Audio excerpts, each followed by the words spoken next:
walaal macaan haddaad nagu cusub tahay subscribe noo saar sidoo kale gambaleel ka taabo soo dasho wararka iyo warbixinaha aan halkan soo galno aad iyo aad mahadsanid saaxiibada nagu soo biiray sidoo kale saaxiibadii hore noola socon jiray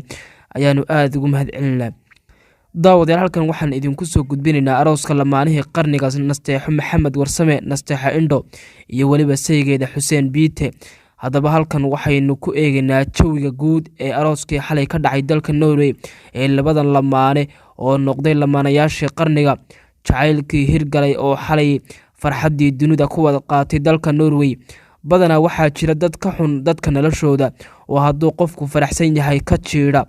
maxaad uga jiiraysaa haddii ay qaadanayaan maalintii ugu farxadda badnayd noloshooda ha ka jiirin iska daa xaasidnimada u daa ha farxaan ha qoslaan ha waara jacaylku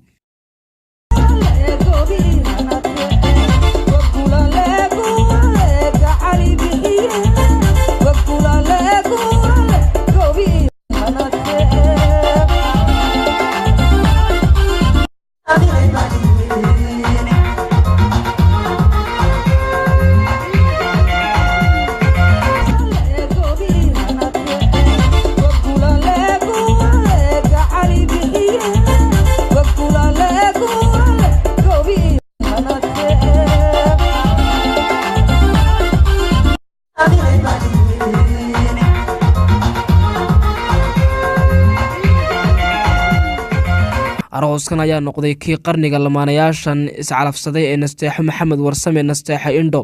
iyo waliba saygeeda Xuseen Biite waxaan leenahay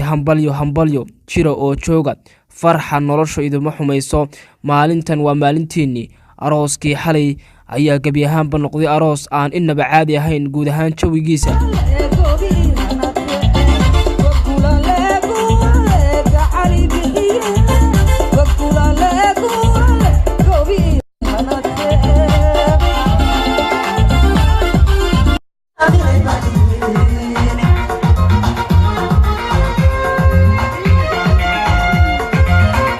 wararka qaar ayaa sheegaya in aroosku intaan u dhicin ka hor la xidhay Xuseen Biite laguna xidhay dalka Ingiriiska gaar ahaan magaalada London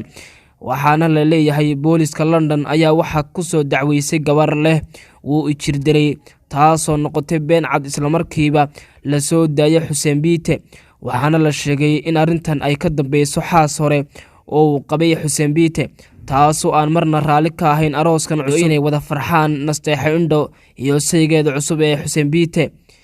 haddaba Xuseen Biite iyo Nasteexo Indho ayaa ku guuleystay inay dhigtaan arooskii qarniga oo ay wada farxaan haddaba adigu sidaad u aragtaa arooskan cusub aragtidaada qaybta hoose ee commentiga noogu reeb sidoo kale subscribe noo saar haddaanad nagu soo biirin muuqaalkan like saar oo share garee markastana waxaanu kaaga mahadcelinaa daawashada muuqaalkan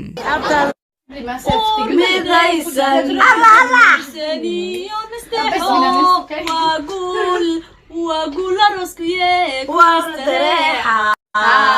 نرجلكينا واستريحة فرحان لكينا أمبريا